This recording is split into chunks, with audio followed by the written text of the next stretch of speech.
Are directed energy weapons real? Without doubt. Have directed energy weapons been used against U.S. government personnel? Absolutely. These are weapons of maximum disruption. Mike, you did counterintelligence work for the U.S. government.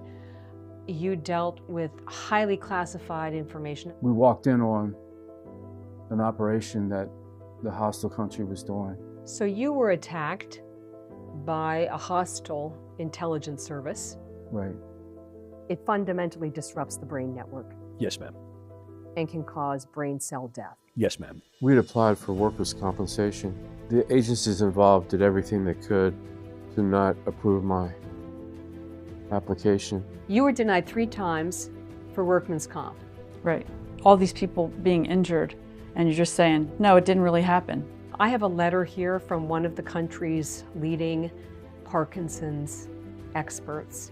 I can state that Mr. Beck has a much more clearly documented exposure to a microwave weapon than those patients described in either the literature or the media.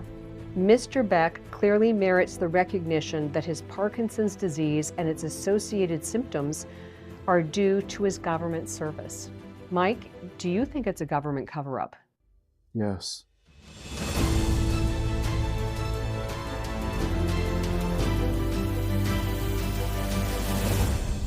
Based on your firsthand research, are directed energy weapons real? Without doubt. Have directed energy weapons been used against U.S. government personnel? Absolutely. Have directed energy weapons been used at targets overseas? Yes, ma'am. Are reports of directed energy weapon attacks inside the U.S. credible? Absolutely. A longtime advisor to the U.S. military, James Giordano is the director of the Center for Disruptive Technology and Future Warfare at the National Defense University. Giordano shared his expertise with the caveat he does not speak for the U.S. government. These are weapons of maximum disruption. It allows you to get in fast, hit hard, get out, and then, and only then, will the effects begin to be known. In 2016, when almost 24 government employees became ill in Cuba at the U.S. Embassy, Giordano was brought in as a lead consulting neuroscientist. The U.S. diplomat's debilitating brain injuries became known as Havana syndrome, or anomalous health incidents. How many types of directed energy weapons exist that have been used against U.S. government personnel? To my experience and from my analysis, essentially 3. So we're looking at 2 forms of sonic weapon. They both use sound and the expansions and contractions of a sound wave as the mechanism by which it's going to disrupt function and structure of various tissues, but they do so differently. And the third was something that was really something of a revelation, and this is the use of scalable and directable microwaves. With nearly 2,000 reported attacks in more than a dozen countries, our team hit the road to investigate validated Havana syndrome cases. We traveled to Maryland and this assisted living facility to visit retired counterintelligence officer Mike Beck. Medical records we exclusively obtained link a microwave weapon to Beck's clearly documented brain injury. Beck moved here last August after his condition worsened, and his wife of 40 years could no longer care for him at home. It's devastating.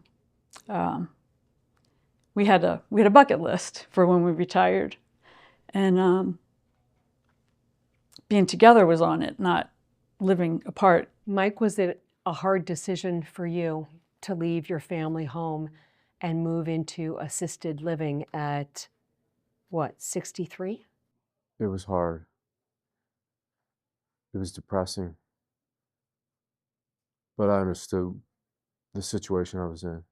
Help people understand what they're seeing and hearing from your husband. So it has been a slow deterioration over time, and he's gradually losing his train of thought. He forgets what the next word is, so he'll get stuck, and he'll stop because his brain isn't processing fast enough. An incredibly sharp and capable counterintelligence officer, much of Beck's 33 years of government service remain classified. Beck's progressive brain injury has left him physically and mentally debilitated. We took multiple breaks during our interview. Mike, you did counterintelligence work for the U.S. government. you dealt with highly classified information above top secret special access programs. Does your government intelligence work remain highly classified to this day? Yes. Yes, it is. A year after this home video was shot of his daughter's christening in 1995, Beck describes a directed energy weapon attack that hit him and his partner while on assignment for the U.S. government. The location remains secret. We traveled to a hostile country, and we found some pieces of gear that we only heard about. We walked in on an operation that the hostile country was doing. So you were attacked by a hostile intelligence service after you made a major find about their capabilities that they were going to use against the United States. Right. This 2014 national security memo linked the hostile country where Beck says he was attacked to a high-powered microwave system weapon. But the Becks are still fighting for recognition. If this memo is not enough evidence that your husband was hit by a directed energy weapon, what else does the U.S. government need? They basically wanted the hostile country to say, yes, we hit Mike Beck on this date, this time, in this place. Why do you think the U.S. government is setting the bar so high? I think they just wanted to protect their reputation instead of protecting their employees. Giordano showed us how brain injuries like Beck's can happen. Hollow spaces in the skull, the mouth, nose, ears, and eye sockets can become echo chambers, funneling energy waves into the brain with catastrophic consequences. I think the easiest way for a layperson to understand what particularly rapidly pulsed microwaves could do is to think about something like Wi-Fi connections in a cellular phone. So if you were to take your phone and put it in the microwave oven for a second or 2 seconds, you would take the phone out and structurally it would look fine. It would seem that it would be working just fine for you on some levels. But the actual sophistication of that phone would have been changed as a consequence of the microwave damage. And not only will it change then, but that change is durable and characteristically progressive. That's what a directed energy weapon attack does. Yes, ma'am. It fundamentally disrupts the brain network Yes, ma'am.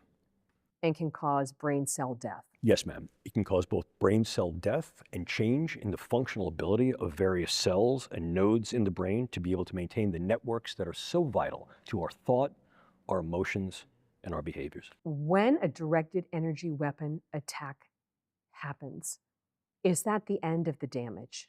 The problem with directed energy attacks, like many things that can happen to the brain, is that the initial insult, the injury itself, is nothing more than the first snowball that then leads to the avalanche. The injury to the brain impairs the brain's ability to not only function at the time of the injury and thereafter, but to compensate effectively. So then you begin to see a cascade of effects. Who or what is responsible? This becomes difficult. But I think what's important to note is who has developed these technologies and who may be using them in a whole set of practices. Here we encounter, if you will, the big three: the United States and some of its international economic and technological and military allies, our trans-Pacific peer competitor, China, who has developed these types of technologies for a variety of uses, and certainly our transatlantic peer competitor, Russia. These British medical records show in 2006, Beck was diagnosed with Parkinsonism. That's an umbrella term that refers to brain conditions that cause slowed movement and stiffness. What made Mike's Parkinson's case stand out? Well, it's very unusual because he was a young onset. He was only 45. It's usually 70s, 60s, late 60s to be diagnosed. Did he have any of the typical signs of Parkinson's? No.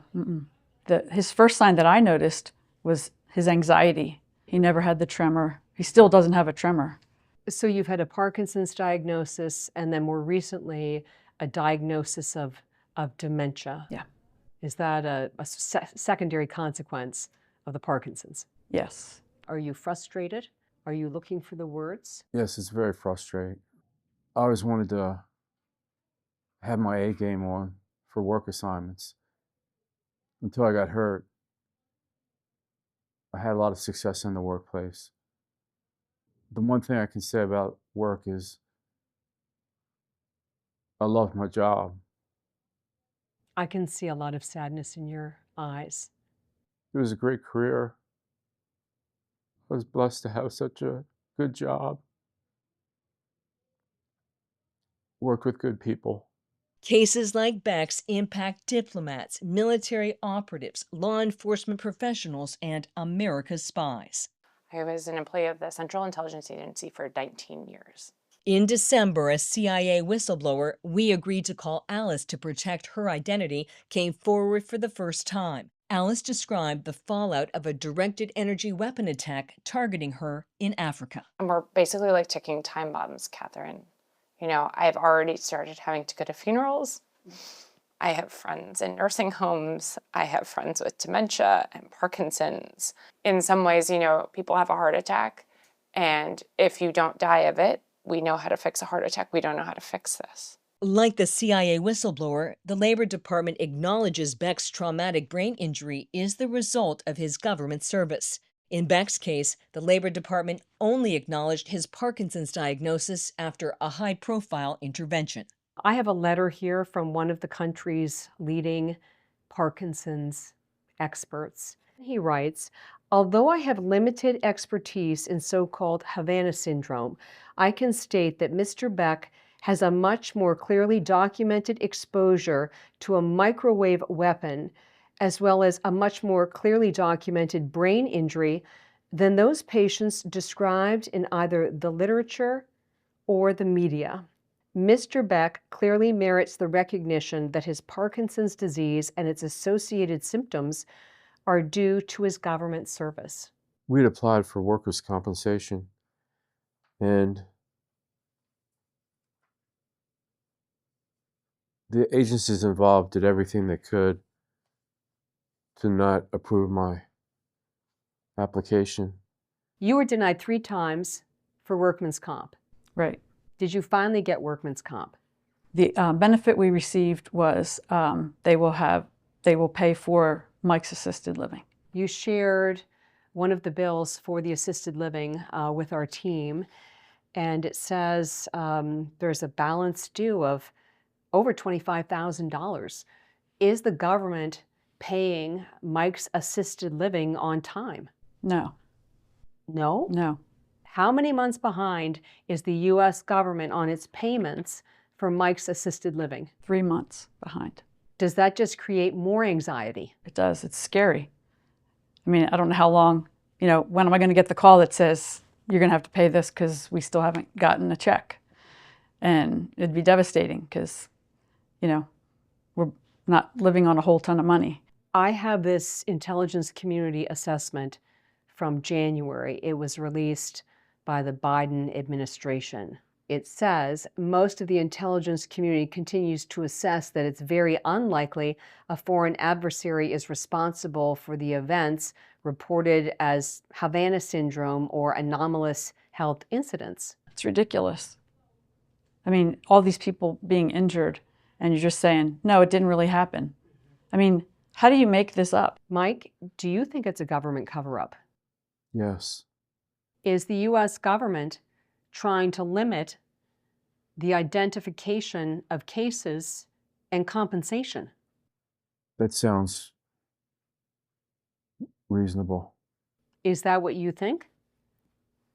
I think it's problematic that there's evidence that the U.S. government has regarding the availability and use of the weapons, and that hasn't been brought to light. Were you left behind by the U.S. government? Most definitely. There's a narrative that directed energy weapon attacks didn't really begin until 2016. Is that a false narrative? It is. It is. I think part of the problem is that the cases prior to then were far more insular cases, and they occurred in particular circumstances that did not warrant broad public dissemination. In other words, characteristically, it was some aspect of that case that was classified. The Trump administration is more openly addressing Havana syndrome. In February, we sat down with Secretary of State Marco Rubio. But I think there are most definitely cases where there is no logical explanation other than the fact that some external mechanism caused them to suffer brain injuries that in many cases look like they were hit over the head with a baseball bat or assaulted somewhere. We can't ignore that. And in the meantime, what we have to ensure is that whether they were State Department personnel or working for some other agency, that those people are getting the treatment and the support that they need. Has there been a sea change within the US government about directed energy weapon attacks? But it's been perceptible to me and from many of my colleagues that at this point there's really much more of a lean in to this, recognizing A, the reality of the actual devices, B, the reality of the individuals who suffered an injury, and C, the need to do something about it. Mike, what are you fighting for? Equity for our family. What are you asking President Trump to do? Clean up the mess that's been made with all these inaccuracies. Rita, what are you asking President Trump to do? I think he needs to show that we care about Americans first, and that other countries, even if you don't name them, don't have the right to harm our people, and it should stop.